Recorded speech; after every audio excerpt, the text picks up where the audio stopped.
Hi everyone, I want to welcome you to this edition of Handmade Thanksgiving with Google Plus.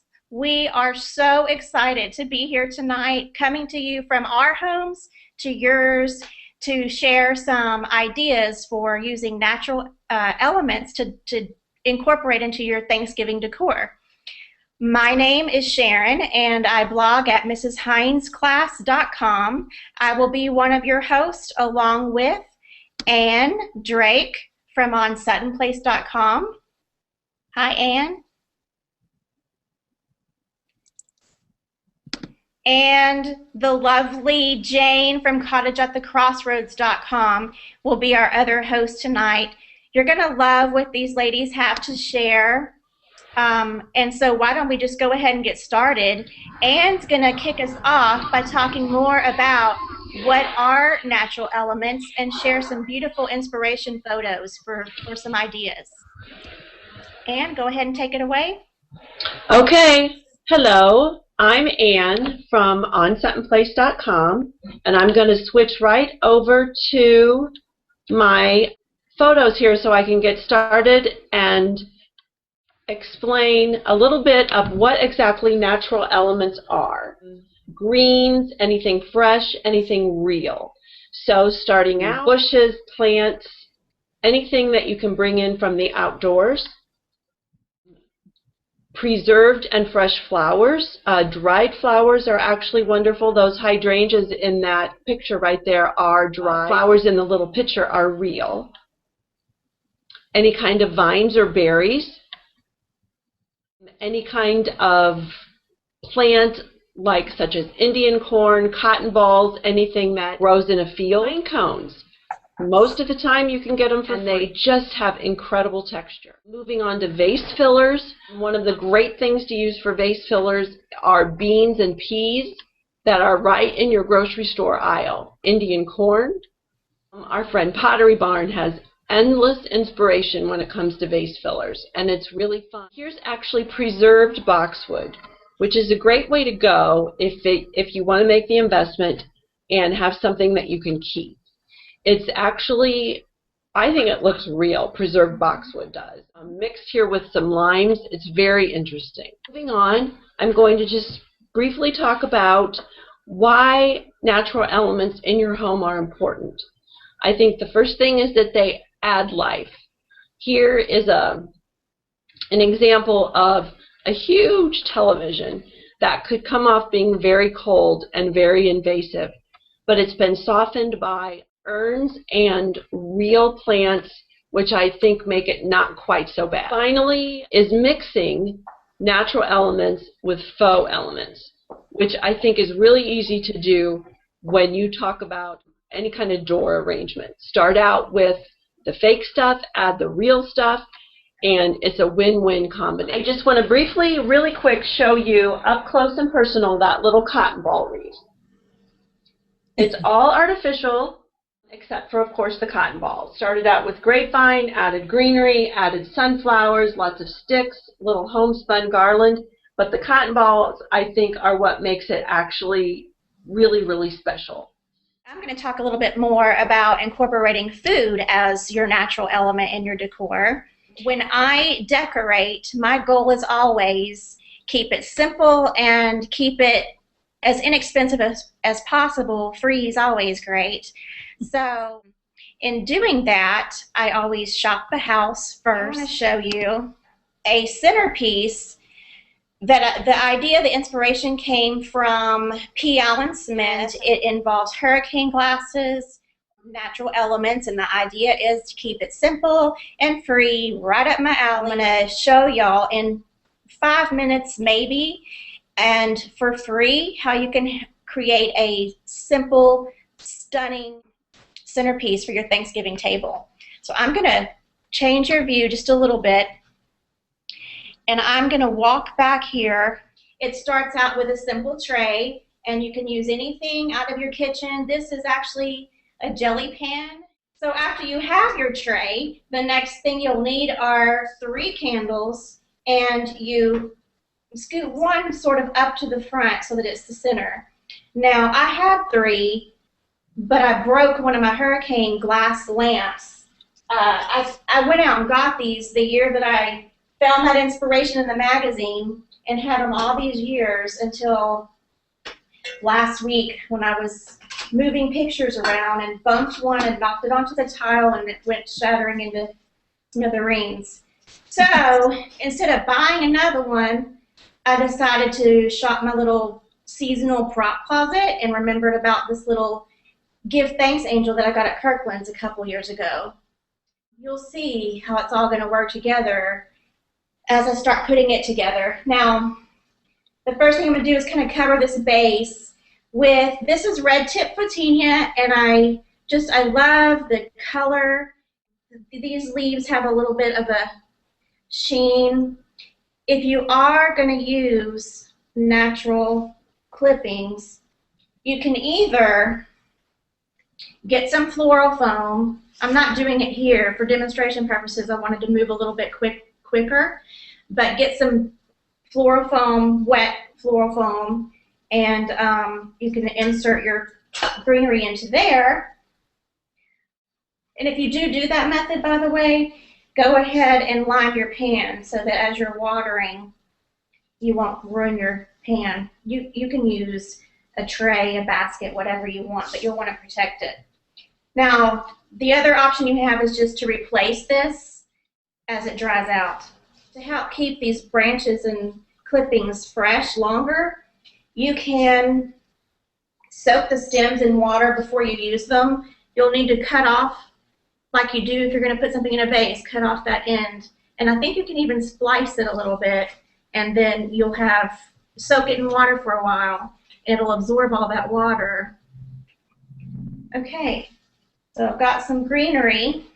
Now I'm not worried about covering everything, the whole tray right now, because I have more layers to come. All right, even already that's starting to, like Anne said, bring this to life.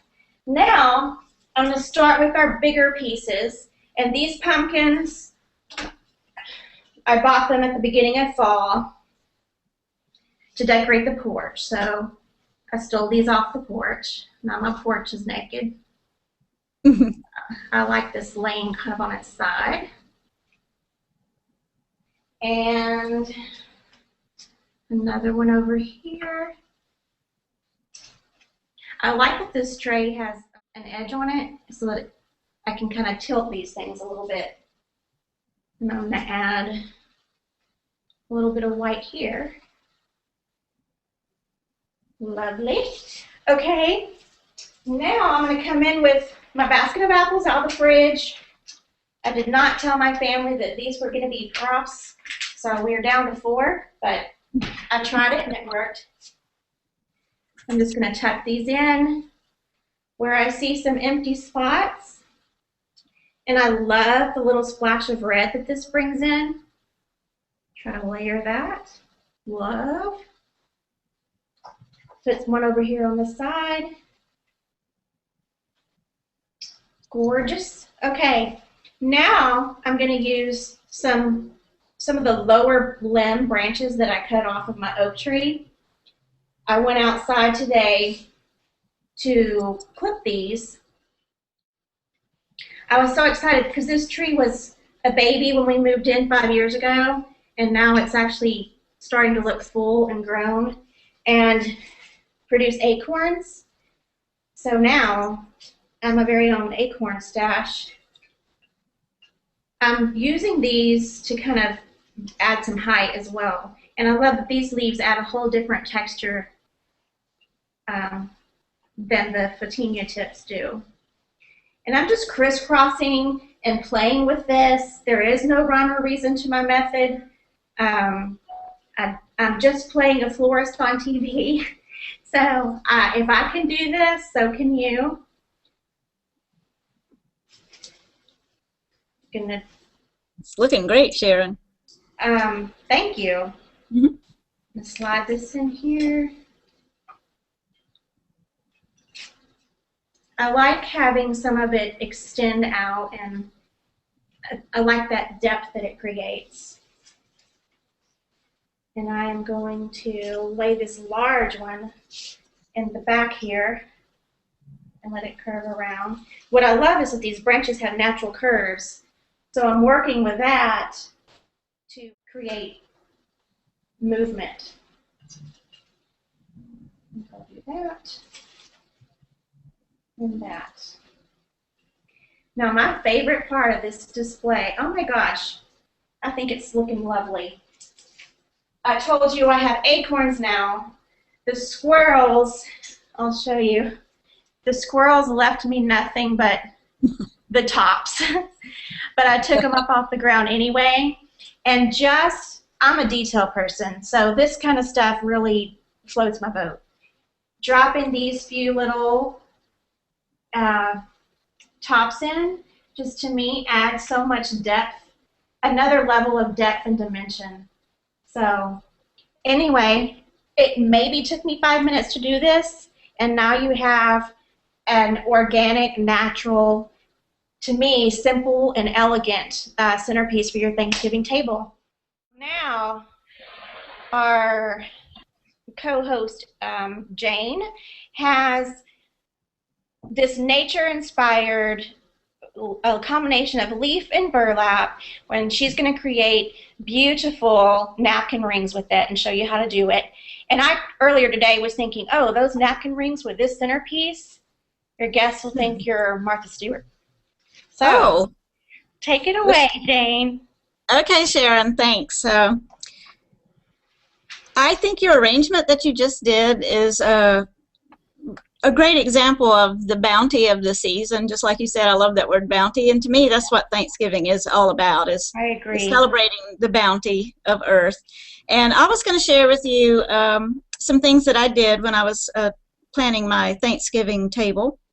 This is my Thanksgiving tablescape, and as you can see, there's a centerpiece there with some natural elements, and of course cotton again. And you know, I'll have to say, I think Anne really started something this year. I call it the cotton frenzy. When she mentioned on her blog that she would like some cotton, and I sent her some, and then it seems like now everybody wants some cotton, and I've seen cotton used in so many arrangements. But it's a great natural material to work with. I happen to be from South Carolina, and I'm fortunate to have a lot of cotton fields around me, so I go out and get some free cotton. Don't tell the farmers that, but I hope they don't mind. But I'll have to say, when I was creating this tablescape, I wanted to go with a neutral scheme because, you know, I just really love all the colors of fall, but usually by this time I'm ready for some more neutrals. So I decided to go with a mostly neutral scheme here, and it started with the idea of using cotton in the centerpiece, so I decided to use a white tablecloth, and I was trying to not only go neutral, I wanted to do a mix of old and new things, and also some rustic items as well as refined. Now you can see some little leaves dangling there, and those are not cotton leaves. I made those leaves, and I'll tell you how I did them in just a moment. And I got this idea from another blogger, of course. Michelle blogs at Sweet Something Designs. And I read her directions on how she created her garland there. I just think it's really, really pretty.